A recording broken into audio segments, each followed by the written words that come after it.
Hello बच्चों, कैसे हो आप सभी। उम्मीद करता हूँ आप सभी ठीक होंगे और आपकी तैयारी भी अच्छे से चल रही होगी। जैसा कि आपको पता है कि आपको इस चैनल पर हर एक एग्जाम को लेकर जीएस एंड जीके के जो भी मोस्ट इंपॉर्टेंट क्वेश्चंस होते हैं उनकी क्लासें इस चैनल पर कराई जाती हैं। तो आज आपकी क्लास रहने वाली है यूपी पुलिस री एग्ज़ाम को लेकर, उत्तर प्रदेश री एग्ज़ाम को लेकर। जो भी जीएस एंड जीके के क्वेश्चन जो कि मोस्ट इंपॉर्टेंट रहने वाले हैं वो आपको आज इस क्लास में देखने को मिलेंगे। तो बने रहिएगा हमारे वीडियो के एंड तक, जिससे कि आप अपने एग्जाम में अच्छा स्कोर करके आ सको। यहाँ पर आप पहला क्वेश्चन देख सकते होंगे, दिया गया है निम्नलिखित में विपणन संस्था कौन सी है। ठीक है, विपणन संस्था आपसे यहाँ पर पूछा गया है कि निम्नलिखित में से ये चार आपको ऑप्शन दिए गए हैं, इनमें से विपणन संस्था का नाम बताना है कि कौन सी विपणन संस्था है। ठीक है, तो यहाँ पर जो आपका राइट आंसर हो जाएगा वो ऑप्शन नंबर बी हो जाएगा। ठीक है, सेल जो है एक विपणन संस्था है। ऑप्शन नंबर बी जिसका भी आ रहा था बिल्कुल परफेक्ट है, बिल्कुल सही है। विपणन संस्था कौन सी है, तो ऑप्शन नंबर बी सेल। ठीक है, चलिए अगले क्वेश्चन की ओर बढ़ते हैं। अगली स्लाइड पर आप अगला क्वेश्चन देख सकते होंगे, दिया गया है जनगणना 2011 के अनुसार यूपी यानी उत्तर प्रदेश का सर्वाधिक जनघनत्व वाला जिला कौन सा है, ये आपसे पूछा गया है। देखिए UP constable, UP police constable exam में यूपी स्पेशल से भी क्वेश्चंस आएंगे, इसलिए मैंने ये यूपी स्पेशल से क्वेश्चन आपके जो है मॉक टेस्ट में, स्पीड टेस्ट में रखा है। ठीक है, तो आप इस तरह के क्वेश्चन भी पढ़कर जरूर जाइएगा। यहाँ पर आप देख सकते होंगे, दिया गया है जनगणना 2011 के अनुसार उत्तर प्रदेश का सर्वाधिक जनघनत्व, ठीक है, सर्वाधिक जनघनत्व वाला जिला कौन सा है, ये आपसे पूछा जा रहा है। तो इसका जो राइट आंसर है वो ऑप्शन नंबर डी हो जाएगा, गाजियाबाद। ठीक है, जो यूपी का उत्तर प्रदेश का सर्वाधिक जनघनत्व वाला जिला है 2011 की जनगणना के अनुसार वो गाजियाबाद है। ठीक है, ऑप्शन नंबर डी जिसका भी आ रहा था बिल्कुल परफेक्ट है, बिल्कुल सही है। चलिए अगले क्वेश्चन की ओर बढ़ते हैं। यहाँ पर आप अगला क्वेश्चन देख सकते होंगे अगली स्लाइड पर, दिया गया है निम्नलिखित में से किस प्रदेश की सीमा, ठीक है, किस प्रदेश की सीमा उत्तर प्रदेश के सर्वाधिक 11 जिलों से लगती है। ठीक है, निम्नलिखित में से किस प्रदेश, मतलब ऐसा कौन सा प्रदेश है जिसके साथ यूपी जो है वो 11 जिलों, यूपी के 11 जिले उस प्रदेश के साथ सीमा साझा करते हैं, ये आपसे पूछा गया है। तो निम्नलिखित में से किस प्रदेश की सीमा उत्तर प्रदेश के सर्वाधिक 11 जिलों से लगती है, ये आपसे पूछा जा रहा है क्वेश्चन के माध्यम से। तो यहाँ पर जो आपका राइट आंसर हो जाएगा वो हो जाएगा option number D, Madhya Pradesh. ठीक है, एमपी के साथ जो है वो 11 जिलों की सीमा जो है वो लगती है। यूपी के 11 जिलों की सीमा एमपी से लगती है, मध्य प्रदेश से लगती है। यहाँ पर जो आपका राइट आंसर है वो ऑप्शन नंबर डी हो जाएगा, जिसका भी ऑप्शन नंबर डी आ रहा था बिल्कुल परफेक्ट है, बिल्कुल सही है। चलिए अगले क्वेश्चन की ओर बढ़ते हैं। अगली स्लाइड पर आप अगला क्वेश्चन देख सकते होंगे, यहाँ पर दिया गया है द्रोणाचार्य पुरस्कार। देखिए पुरस्कार से भी आपके एग्जाम में क्वेश्चन आएंगे। ठीक है, यहाँ पर दिया है द्रोणाचार्य पुरस्कार किन व्यक्तियों को दिए जाते हैं। ठीक है, द्रोणाचार्य पुरस्कार जो है वो किन व्यक्तियों को दिए जाते हैं, किस किस क्षेत्र में दिए जाते हैं, ये हम कह सकते हैं। ठीक है, किस क्षेत्र में या किन व्यक्तियों को दिए जाते हैं। तो द्रोणाचार्य पुरस्कार जो है वो किन व्यक्तियों को दिए जाते हैं। द्रोणाचार्य पुरस्कार जो है वो कोच, जो कोच होते हैं ना, खेल प्रशिक्षक होते हैं, उनको दिए जाते हैं। तो यहाँ पर जो आपका राइट आंसर है ऑप्शन नंबर सी हो जाएगा, जिसका भी ऑप्शन नंबर सी आ रहा था बिल्कुल परफेक्ट थे, बिल्कुल राइट थे। ऑप्शन नंबर सी आपका राइट हो जाएगा, खेल प्रशिक्षक को दिए जाते हैं। ठीक है, द्रोणाचार्य पुरस्कार किन्हें दिए जाते हैं, तो खेल प्रशिक्षक को दिए जाते हैं, या कोच जिसे हम कहते हैं। ठीक है, जो कोच होते हैं उनको दिए जाते हैं। चलिए अगले क्वेश्चन की ओर बढ़ते हैं। यहाँ पर आप अगला क्वेश्चन देख सकते होंगे, पिक्नोमीटर नामक उपकरण का प्रयोग किसे मापने में किया जाता है।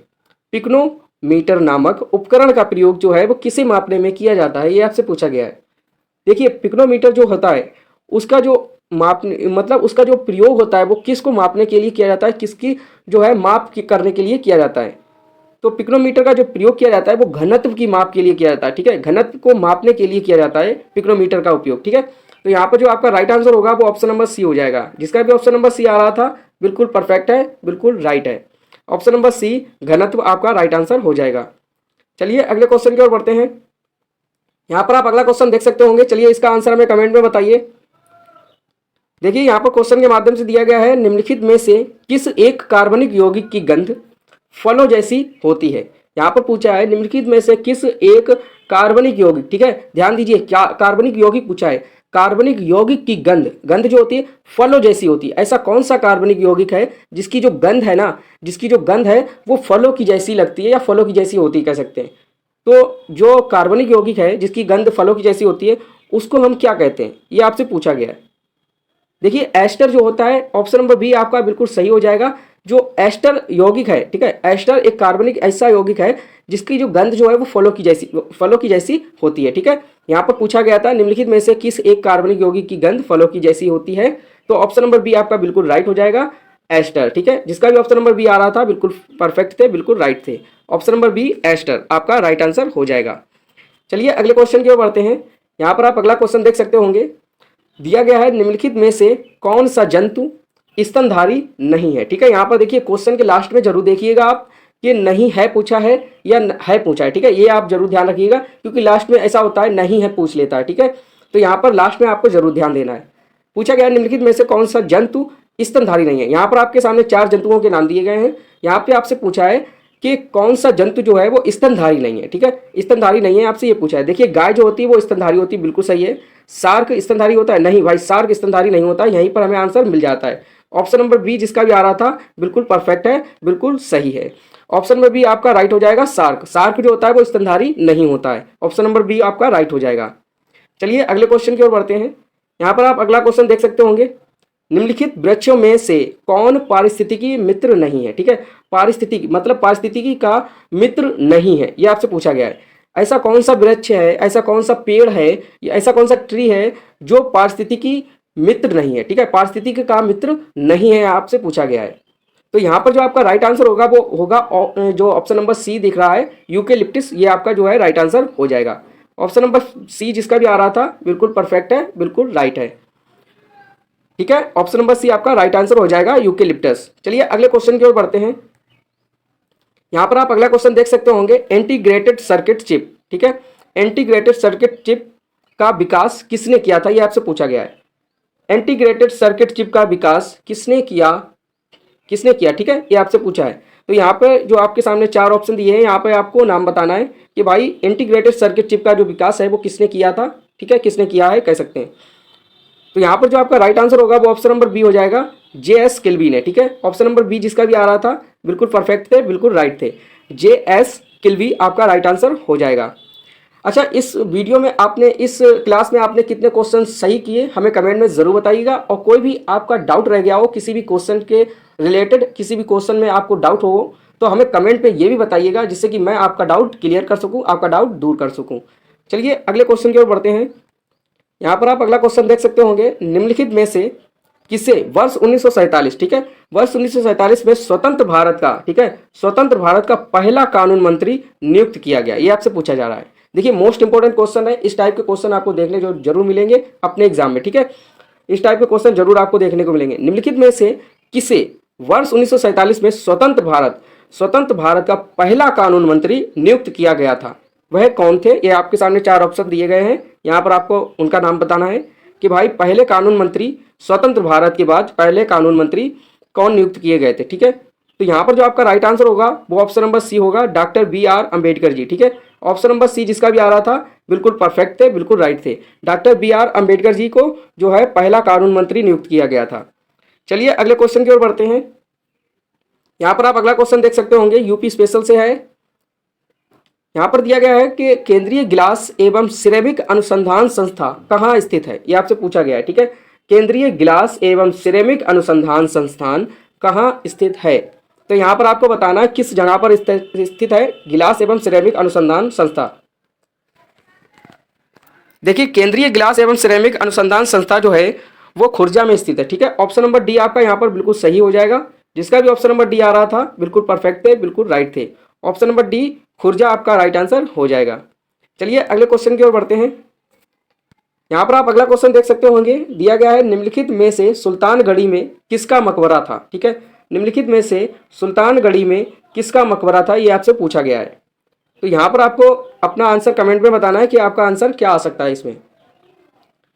देखिए सुल्तानगढ़ी में जिनका मकबरा था उनका नाम है नासिरुद्दीन महमूद। ठीक है, ऑप्शन नंबर डी आपका यहाँ पर बिल्कुल सही हो जाएगा। जिसका भी ऑप्शन नंबर डी आ रहा था बिल्कुल सही है, बिल्कुल परफेक्ट है, नासिरुद्दीन महमूद। देखिए आप अगर यूपी स्पेशल अच्छे से तैयार करके जाएंगे, यूपी स्पेशल के जो क्वेश्चंस हैं वो अच्छे से तैयार करके जाएंगे तो यकीन मानिए आप अपने एग्जाम में अच्छा स्कोर कर पाएंगे। ठीक है, अगर आपने यूपी स्पेशल नहीं पढ़ा है तो हमारे इसी चैनल पर आप जाकर यूपी स्पेशल की प्लेलिस्ट में जाकर आप सारी क्लासें देख सकते हैं, जिसमें कि मोस्ट इंपॉर्टेंट क्वेश्चन जो कि जीएस जीके के रहते हैं यूपी स्पेशल को लेकर वो आपको कराए गए हैं। ठीक है, चलिए अगले क्वेश्चन की ओर बढ़ते हैं। यहाँ पर आप अगला क्वेश्चन देख सकते होंगे, किसके शासनकाल में पोर्ट्रेट चित्रकला का अत्यधिक विकास हुआ। ठीक है, किसके शासनकाल में पोर्ट्रेट चित्रकला का अत्यधिक विकास हुआ, ये आपसे पूछा गया है। ठीक है, यहाँ पर आपके सामने 4 ऑप्शन दिए गए हैं। यहाँ पर आपको बताना है कि किसके शासनकाल में पोर्ट्रेट चित्रकला का अत्यधिक विकास हुआ, ये आपसे पूछा गया है। देखिए, पोर्ट्रेट चित्रकला या चित्रकला कह सकते हैं, तो इसका अत्यधिक विकास जो है वो जहांगीर के समय में हुआ था। ठीक है, जहांगीर के शासनकाल में हुआ था। आपका right answer option number B हो जाएगा। ठीक है, जिसका भी ऑप्शन नंबर बी आ रहा था बिल्कुल सही है, बिल्कुल परफेक्ट है। जहांगीर आपका राइट आंसर हो जाएगा। चलिए अगले क्वेश्चन की ओर बढ़ते हैं। यहाँ पर आप अगला क्वेश्चन देख सकते होंगे, दिया गया है पादशाहनामा। ठीक है, देखिए पुस्तक से भी आपके क्वेश्चन पूछे जा सकते हैं कि इस पुस्तक के लेखक कौन है, इस पुस्तक के लेखक कौन है। ठीक है, पुस्तकों से भी आपके जो है क्वेश्चंस बनते हैं। ठीक है, तो पुस्तकों से भी आप अपने क्वेश्चन याद करके जरूर जाइएगा। यहाँ पर आपसे पूछा है कि पादशाहनामा के लेखक कौन थे। ठीक है, पादशाहनामा के लेखक कौन थे, मोस्ट इंपोर्टेंट क्वेश्चन है, हर एक एग्जाम में आपको देखने को मिलेगा। पादशाहनामा लेखक मतलब पादशाहनामा के लेखक कौन थे। ठीक है, आपसे पूछा गया है।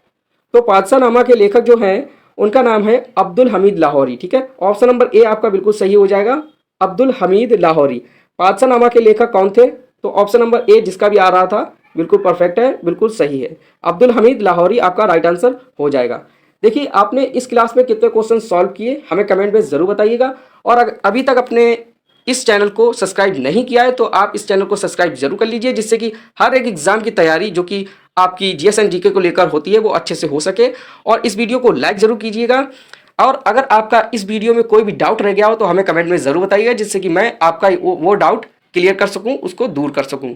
तो चलिए वीडियो यहीं तक रखते हैं। Take care.